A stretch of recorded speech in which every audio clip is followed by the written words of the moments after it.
All set. All set. And I note we have a full presence of the Conservation Commission.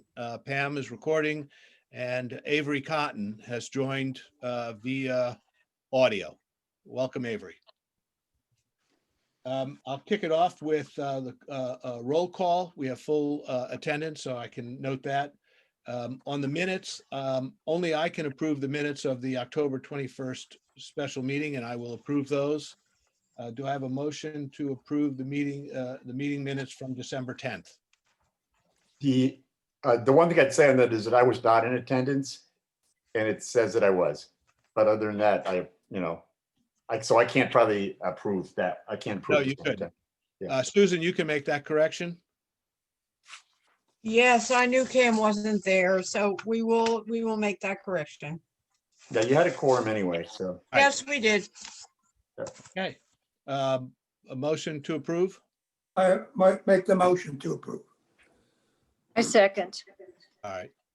All in favor? Aye. Aye. Aye. It's approved. Thank you. We'll go right into the agenda. I'm going to just move down through this and then leave room for conversation, get everybody's opinions on a couple of matters. On our efforts to support sustainable New Canaan, right now, we were very fortunate in getting the bronze certification, and I think the desire is to see if we can, in the next 12 to 18 months, get the silver. So some of our spending and future budget will be going towards supporting that effort. I really do like the program because it's such a nice umbrella to bring in various conservation related activities. So I see good news there. Point A, Pollinator Pathway, the $20,000 has been transferred to the Department of Public Works. It's held by Tiger Man's group in a special fund, and they are going out with a bid package to install pollinator plants along the Green Link Trail at both entrances and in and around it. If we learn more on the budget and the processing, we'll keep up to date. And it might be a good point for me to bring this point up as chair. I've been thinking a little bit about how we can all work together and yet at the same time work apart. And I've kind of come to the belief that if we each take on a certain role or a certain function, and I can support all of them, that will allow us to pursue multiple projects at once. And so what I was thinking about, and this is just going back to where we were, is that I was thinking that Cam, I'd really appreciate it if you kind of took the lead on our open space effort, because it's going to lead into the plan of conservation and development. Yep. I feel that program, whatever we do there, one of the goals in working with Aaron and with Lynn at Planning and Zoning is to start to secure funding for the Land Acquisition Fund, to make a compelling enough argument that the town starts to regularly commit monies so that when the time comes when a water company says, hey, I've got 40 acres, I'm going to drop, are you ready? We don't end up saying, well, we got to spend about 24 months to debate among ourselves whether or not we're interested. We'll literally have funds to say, yes, we can play. And that way we get a position along with all the 20 developers who'd be interested in acquiring the property. Yep. So Cam, I'd like you to kind of focus on that. Yep. Linda, I was hoping that I would kind of get you focused on river testing in general, working with Dr. Crosby from Harbor Watch, but also select pesticide testing. We can certainly pesticide test at the Bristow Stream and Pond, but I was going to suggest we try to establish a pesticide test at a small brook. And the one that I know well is Poorhouse Brook, which feeds into the Silverline River. And we might be able to come up with 3 or 6 or 9 tests and kind of report on what are we finding in the water stream. So I've kind of thinking of having you play the kind of like the key one of our key natural resources, which is water. Yeah. I spent some time on that today, and to do various testings, it's not that expensive, actually. No, it's an organizational part, and that's where Right. Harbor Watch can help us. Yeah, well, it's really, the company that, that Sarah, no, was it Sarah? Yeah, Sarah recommended, she sent us the Phoenix Laboratories. Mhm. So I talked to them today.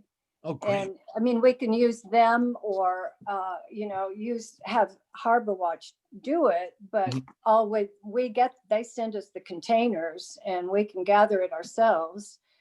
Brilliant. And then they give us a report. So you really kind of interpreting the report. You interpret the report and then you have to decide what it really means. Right. So, that, and then the other thing that I think I mentioned to you, I know Cam, some time ago, there was pesticide, Mickey and Heather were doing a lot of testing in the water. Do you remember? Yes, yeah. And so I thought it would be interesting to have one of them come in and just, update us or give us a foundation on what they found. And then we can look at the reports that we get. I think that'd be great because that way we say, we've done this before. We're following Mhm. a couple of years later to Right, do it again. Right, right. And what Mickey and sorry, who is the Heather. other? Heather. Mickey and Heather did. We could Mm-hmm. also have Dr. Crosby opine on it and help us with this next round. Right. And with a little luck, we might even get some, high school students to help us with that project. Well, I thought that they were, I thought I saw some in the minutes of a meeting I wasn't at, that they are doing some testing.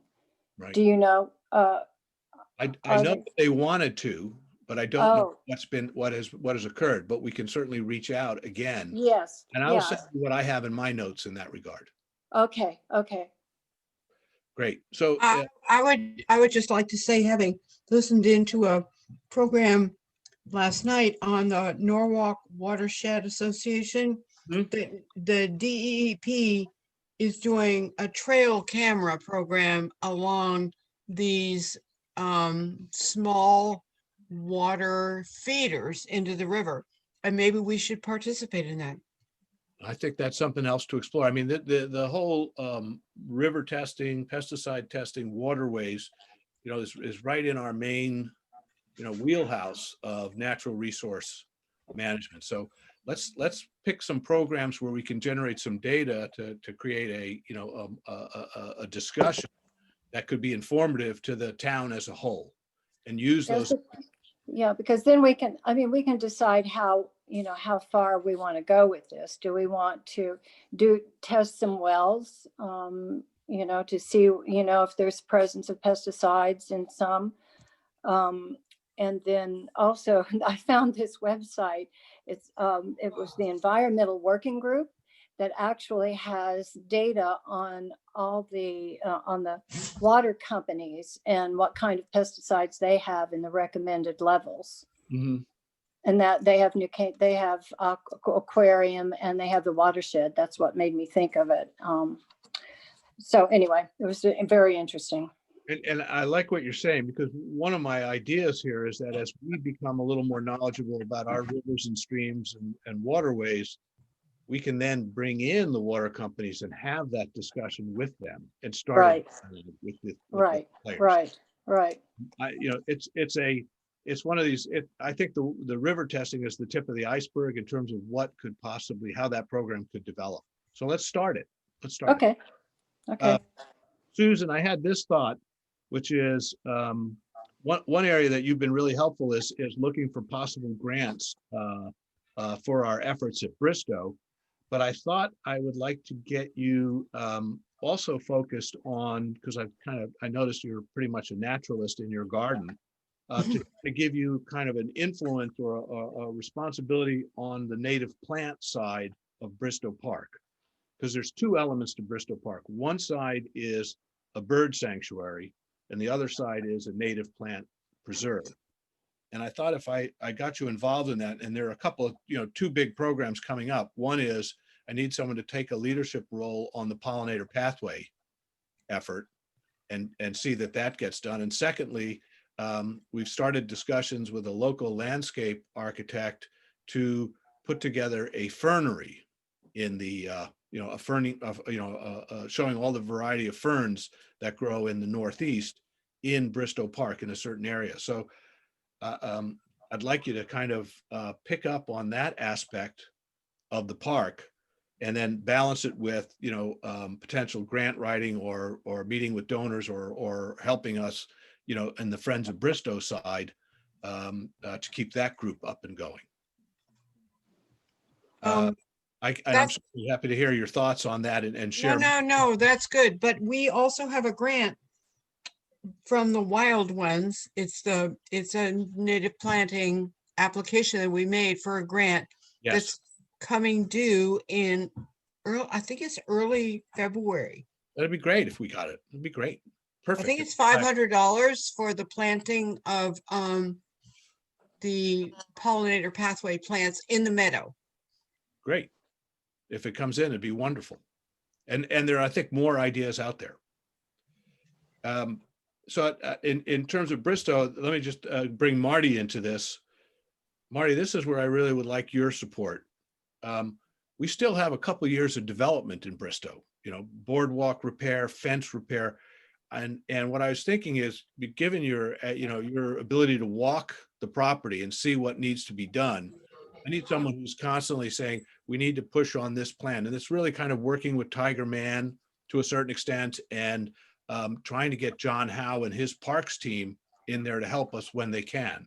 So it's both helping guide the development program, which is, we're going to get into that next phase, but also this is the real important one is getting the town to regularly spend time on maintenance, trees down, mowing, keeping the pond clean, things that make a park nice. Yeah, I'm also interested, I'd be happy to do that.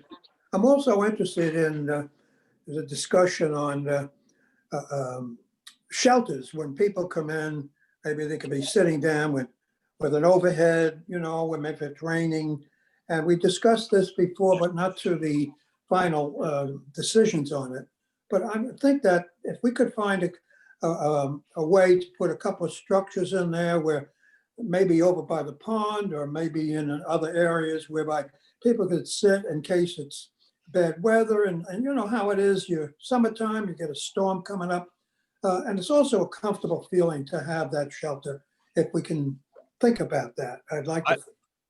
Our master plan always had this concept of a pavilion type Yeah. structure near the crossing where the pond, where you cross the stream. And that is part of our development plan. And I would like you to kind of keep your eye on that and keep saying, when are we going to get something? How much is it going to cost? What's the timing for it? Because the money is meant to be allocated towards it. We just need someone to regularly advocate for it. And then the other piece, Marty, that I'd like you to also, along with the development and maintenance is, I've worked a little bit with Patrick Cummings, who you and Susan met when we walked through the park. He's the executive director of Connecticut Audubon. He came up with a list of 26 birdhouses that he'd like installed. And I'd like you to kind of shepherd that program a little bit with me. I'm fascinated by it as well.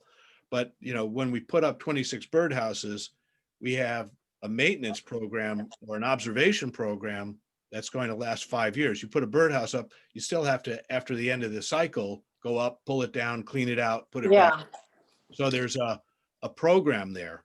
And then I think Avery is on. I have this last problem that has now arisen on the maintenance aspect, which is we have, I guess that's Newell and Avery listening in. We have 7 bird feeders there. The other day I delivered 300 pounds of bird food, a mixture of Niver seed, black sunflower seed, suet bars, mixes and everything like that. We've got to come up with a system of regular feeder refilling. And the one step I've taken is I've gone to higher capacity feeders that take anywhere from 3 to 5 or 8 pounds of seed, so that it isn't a daily cycle, but it is a regular cycle. And I haven't figured out yet. I figured we'll get started but I haven't figured out yet a feeder, what was the term I'm looking for? A feeder replenishment program where we have volunteers, and somehow we do it, where we have something which says, okay, who's going to do it this week? And we have some kind of online calendar or something that says we do it regularly. And I know that St. Luke's wrote to us and say they have students who need to volunteer community service and would be interested in projects. I think the high school does it as well. And I think that there are a bunch of neighbors. Just today, there were a group of women on a walk around and they were doing all the trails and they were carrying bird seed saying, oh, well, we're going around and we'll just top off when we see the feeders. I think we need to get more organized because certain feeders, this is a black seed only feeder, black, and this is a Niver seed only, but these are, mixed seed kind of things. So, and this is a suet feeder. So we literally have 4 different types. And I haven't figured it out yet, but I'm looking for ideas on how we organize our feeder replenishment. And we're going to a busy cycle over the winter, then we slow it down in the summer, and then it picks up again in the fall. And I'd like to hear any thoughts that you have in that regard. It's been a problem for the beginning, from the while. We tried to do it when we're available, and sometimes I went down there and it was filled already. Mm-hmm. You had done that. And another time I would go, it's totally empty. Right. And so since I've had my surgery, I'm coming back, Mm-hmm. and I'm almost 100% now, be able to do things. But it's hard getting a schedule because people probably, this is the last thing on the to-do list is to go down and put the bird seed in there. Right. Most organizations, Chris, have volunteer managers. So it would be like one of us managing a list of volunteers and Right. ensuring that it's that they are reminded and et cetera. Right. And Keeping a schedule. and it behooves us to set up the feeders in a manner that they can be easily restocked. Yes.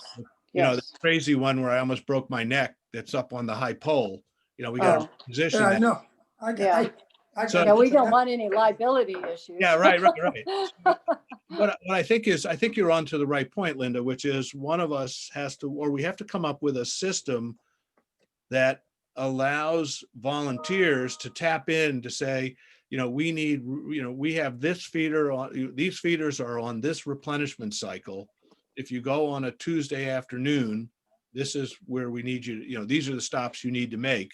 And maybe it's, there's a replenishment every Tuesday, every Friday, or every Thursday and every Saturday or something like that. I don't know how it works in a 7-day cycle, but we end up with, between the internet, smartphones and everything like that, we must be able to come up with a way for people who want to volunteer. And there are birders in town. Sure, who would love to do it.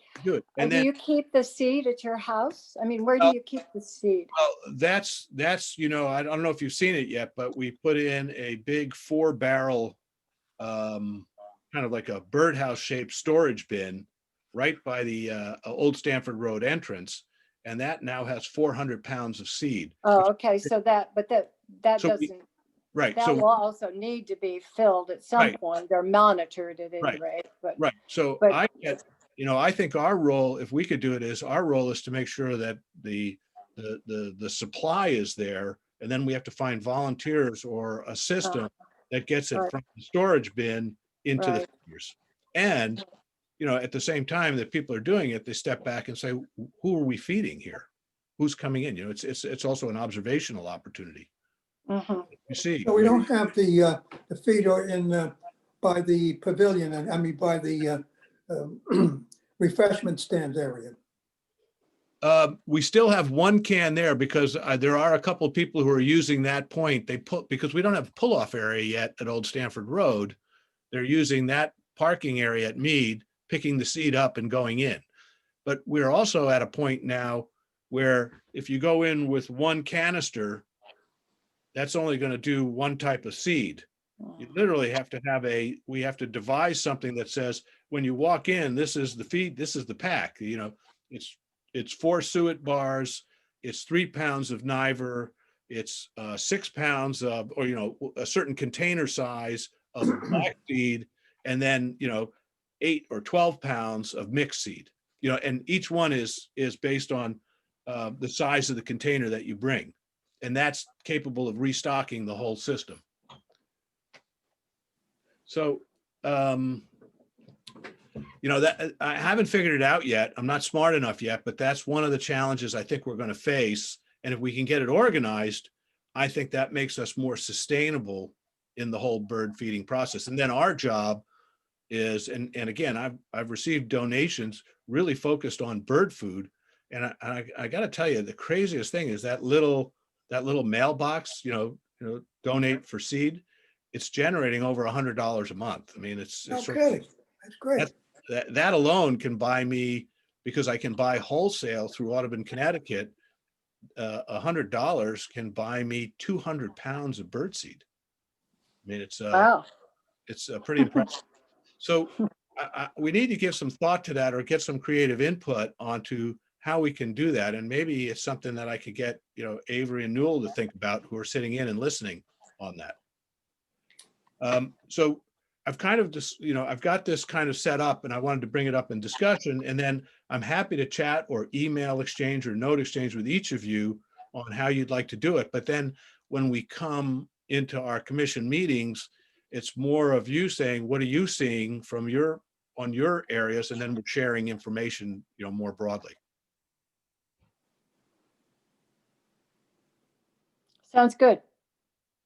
Let's see if we can make that work, because we have to figure out how to leverage ourselves and then leverage volunteers. And then I'm still pushing the first selectman to let us have a couple of alternates, because that might bulk us up a little bit, because we're taking Yes. more work. So we're there. So thank you for listening to that. And so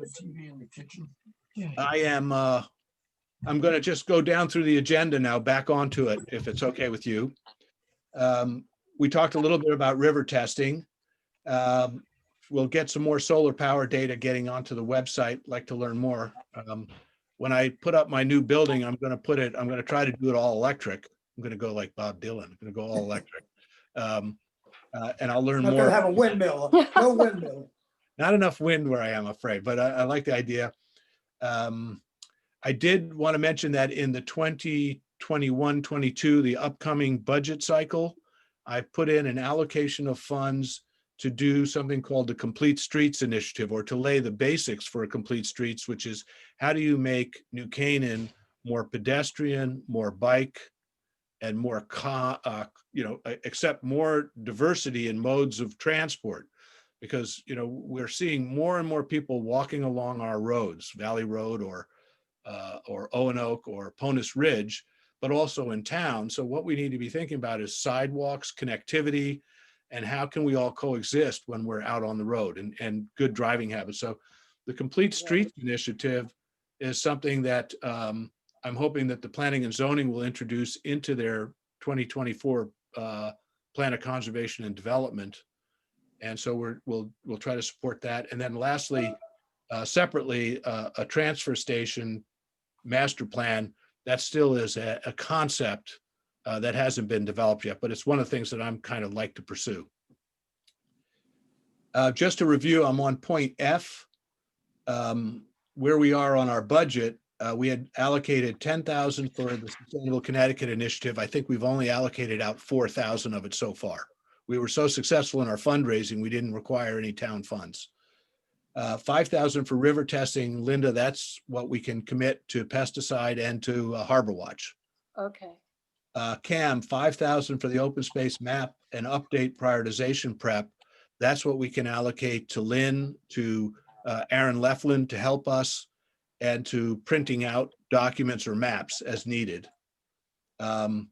1,000 for the Bristol Park website. Well, that's just for the keeping information flowing, and then 4,000 for general items. So we probably haven't spent that money yet. That may come up, and I'll discuss an idea at the end of this with you. Just again on capital plan, the capital plan for this year was $199,500.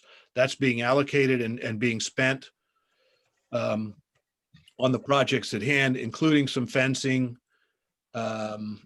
and potentially rebuilding some of the boardwalks. The 20,000 Pollinator Pathway project we discussed. And then the Friends of Bristow just transferred an additional 15,000 to the town. So we have now a Friends of Bristow account managed by the Department of Public Works to allocate towards various projects. So that's our mechanism for working on what I call the softscape aspect of Bristow Park. And you can just see the list of items there. Birdhouses, we have that big birdhouse order coming in, and it'll have to be installed. Bird seed funding, the bird storage system, and then some miscellaneous. And I'll share this with you later. When we put in the birdhouses, we have an opportunity to do an education role, which is we could get a series of small signs that describe what each type of birdhouse is for. This is for a house wren. This is for a robin. This is for a kestrel. This is for a wood duck. Or this is what a Screech Owl House looks like. So there's a program that we might develop. Marty, I'll chat with you about that. Yeah, well, it's an interesting, I saw something on the internet just the other day about being able to build robin nesting houses.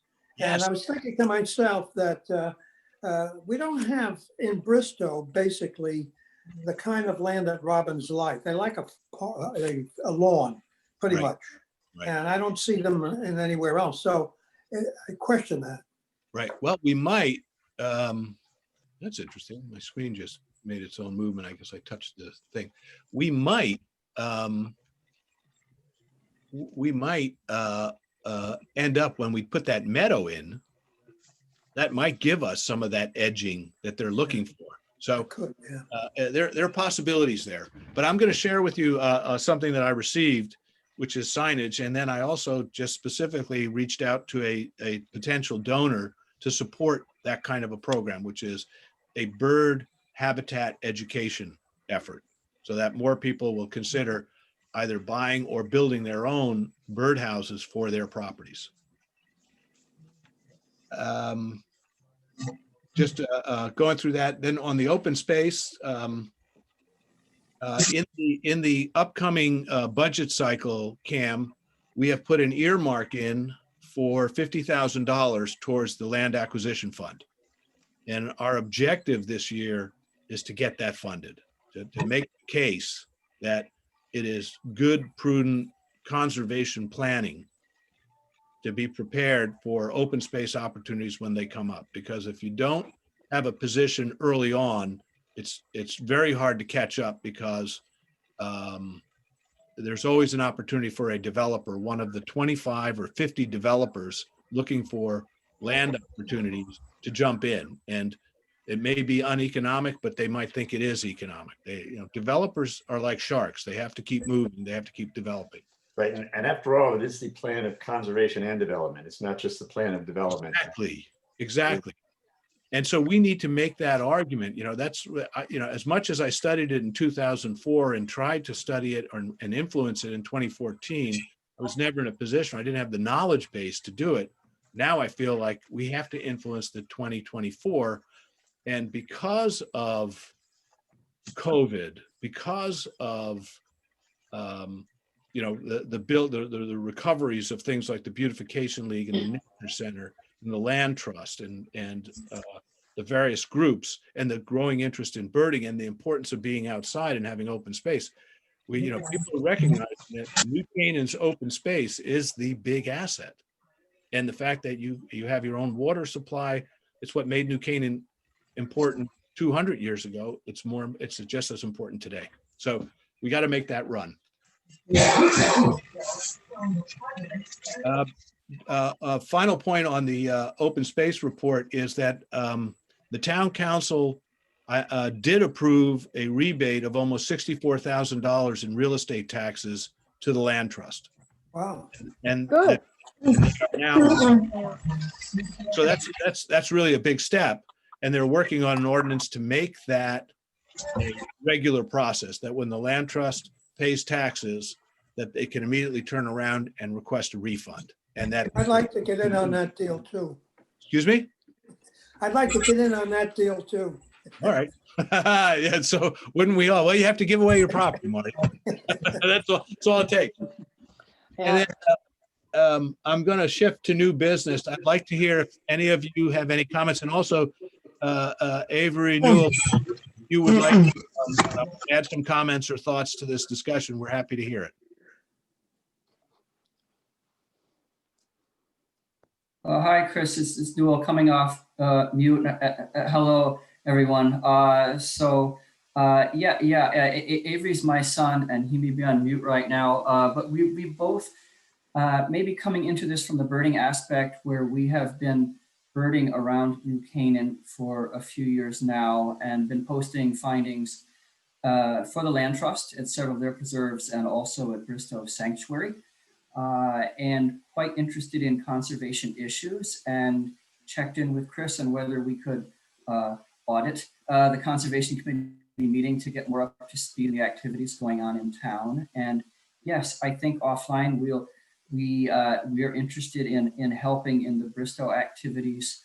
It's good to hear what's coming down the pike, both in terms of the seed replenishment. We can think about that and the monitoring of birdhouses when we get to that stage. And I'll just, Avery may introduce himself, but I'll say he's at New Canaan High School. So we're also thinking about ways to build some more conduits into the public school system, and maybe come up with a pool of some of those volunteers, student volunteers that can help on some of the initiatives that are going on around town. That is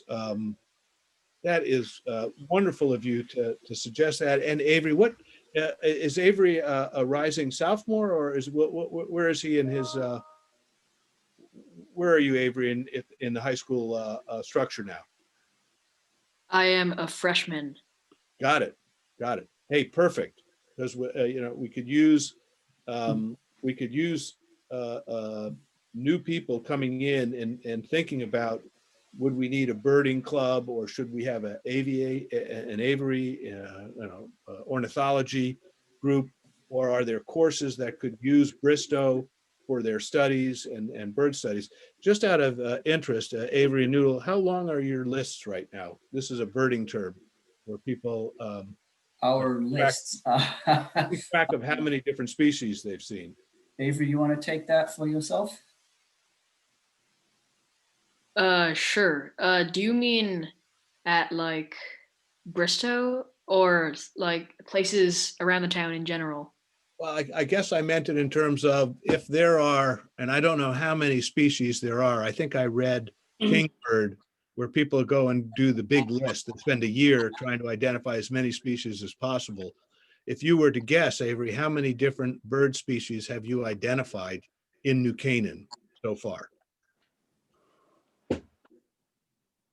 I think at Bristow alone, it's probably between 60 and 70. So like the entire count for New Canaan is probably a little higher than that even. So yeah, I would say 70s or 80s total. That's Wow. tremendous. That is tremendous. Thank you. That's true. And I'd say across land trust properties, 100 or more species so far. There's different habitats in different locations, as you know. So we see aquatic birds, over ground that come over the reservoir. Watson-Symington is interesting because of the sloping, so you get more woodland birds.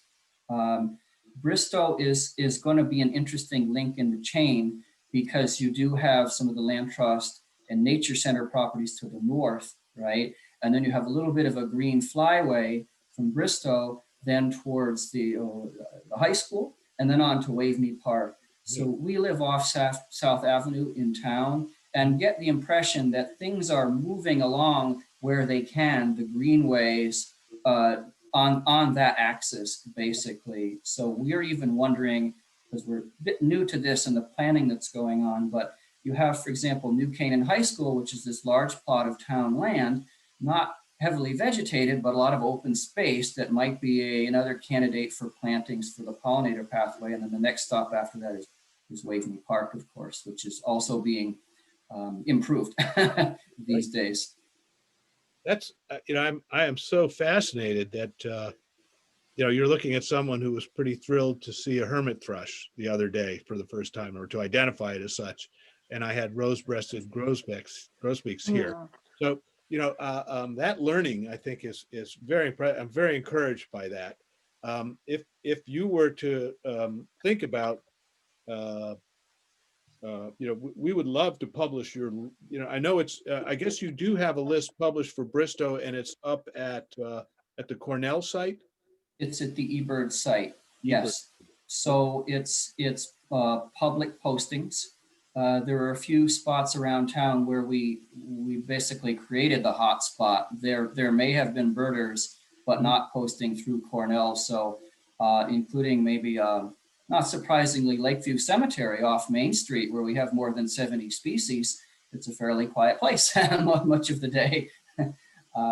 And we have almost 35 little cemeteries around New Canaan. Yeah. Very interesting. That And- is so fascinating. Well, if you guys gave us some thoughts on how we might set up a replenishment system, something clever, which is certainly beyond me at this point, from a technology standpoint, be really helpful. Yeah, we can think about that, and need to go around and observe the drawdowns, so to speak, at the different feeders. But yeah, I think some kind of online inventory management system, and then a roster of volunteers that can check through once we get a sense of how quickly it's being consumed. Right.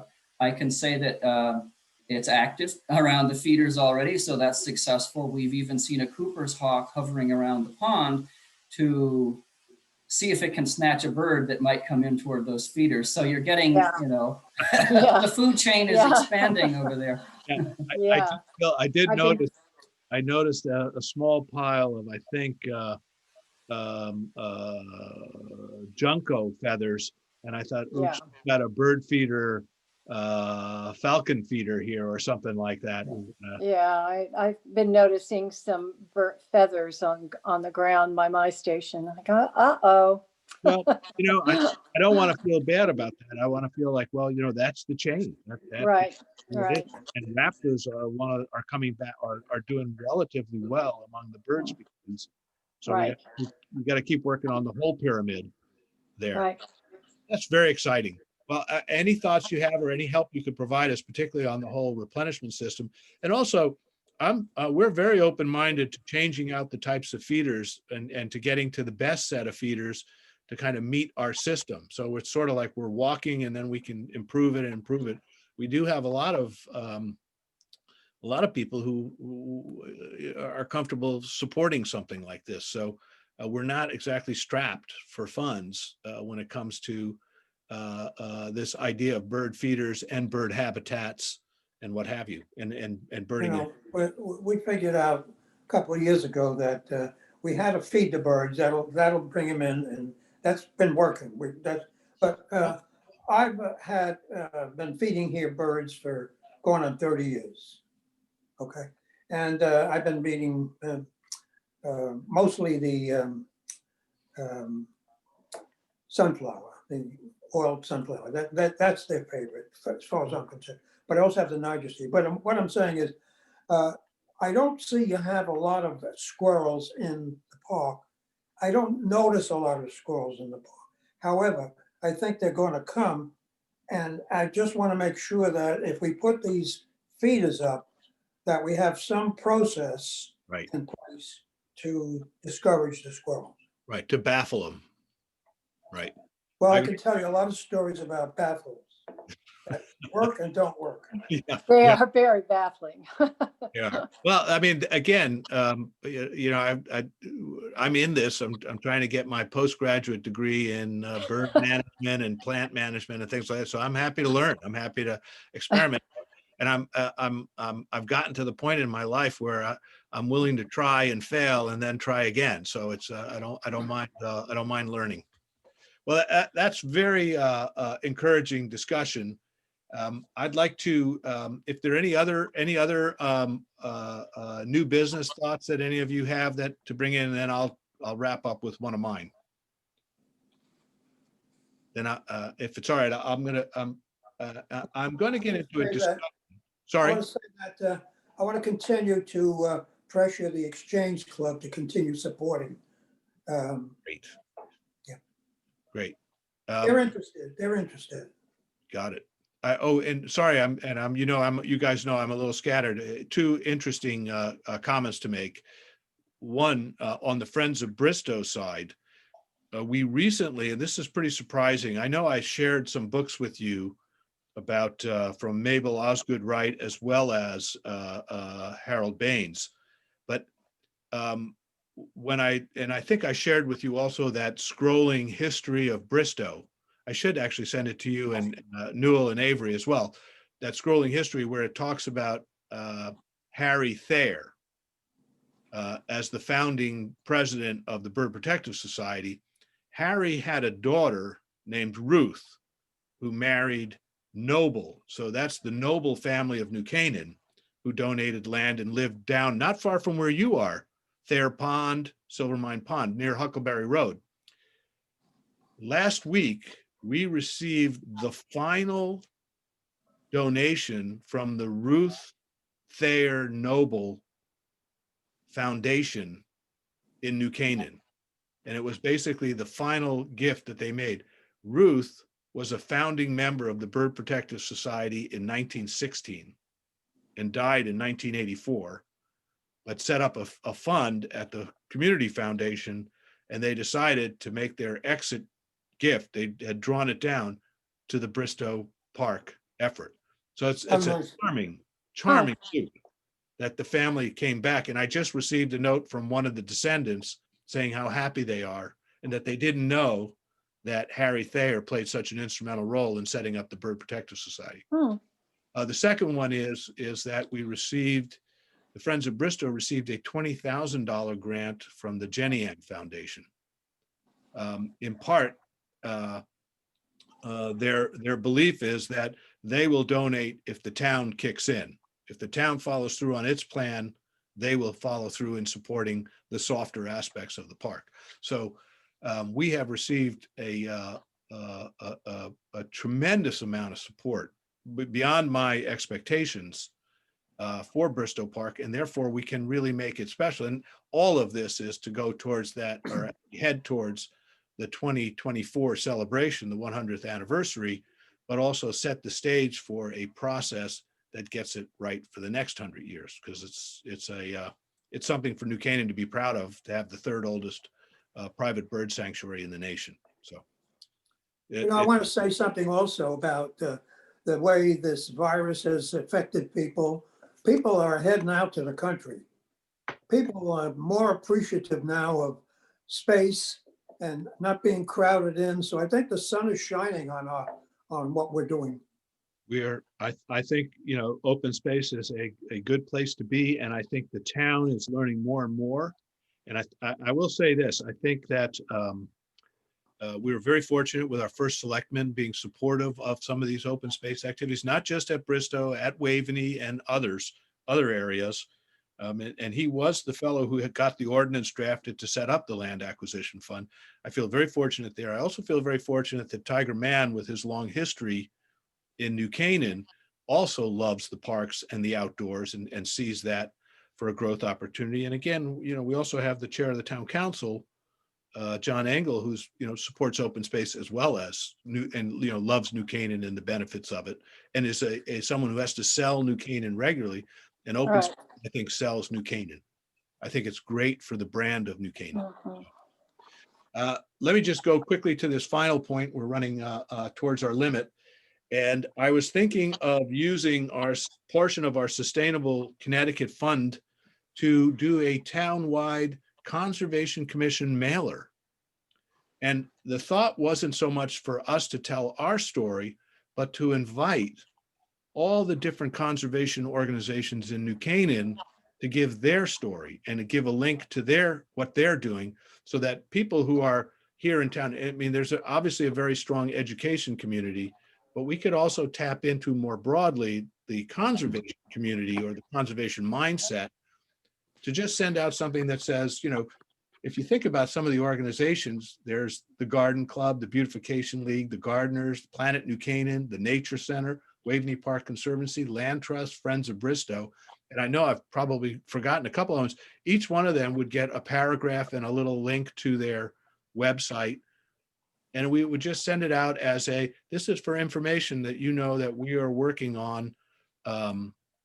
We're working on preserving and enhancing the natural beauty and biodiversity, I don't know what the language will be, of New Canaan. And my thought is to prepare that, and then, you know, we can highlight the number of bird species we've identified, the native plant, the effort to manage invasive plants and introduce native plants. We can make it a sort of a newsletter, but sort of what we do it once a year, and we really invite all the other organizations to talk about what they're doing. In other words, we start to reach out to all these groups and say, each of us has our message individually, but here's one where we can collectively all say, hey, here's what we're trying to do.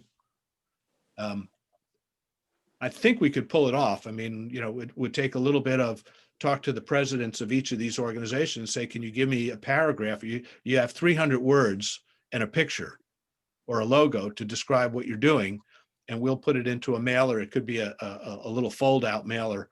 And I'm pretty sure we could get it up and out and designed. And here's really a neat idea, which is in June, everybody receives a tax statement. And generally, all you do is you receive a tax statement in an envelope. We could insert this mailer in that June tax statement. So it goes out postage, you know, the postage is already done. That would be good. Right? Well, you know, Yeah. not for profit, you know, you only pay something like 8 cents a piece when you send out not-for-profit mailers. But if you go in with the town, you don't even spend that. And if you think there's 7,000 addresses, this is a great opportunity. I think, Chris, it's a good idea. The one thing I'd say is because we're the conservation folks, we should probably, if we're going to print something, make sure it's on recyclable paper, Yes. you know, ink, whatever it is we have to do. And the other one is to also make it available eventually on our website. Cam, exactly. Which is why I would hope that you and I could work together on this. Well, you're the only guy I know who can proofread. Edit. Yes, he's definitely the commission editor. You don't want Marty and I doing your editing right now with our level of typos. So I would like to work on that, and I'll come up with some ideas on how we might do it. Yep. And we can maybe ask Lola to help us out a little bit on it as well. And I'm a big believer in, there's an organization like Upwork, which does all this beautiful formatting. They could set it up in a PDF format for print, and then we send it out and we highlight all the different things. And for Bristow, we'd want to highlight that, you know, we've identified as a birding hotspot with over 75 different species identified in the course of a year.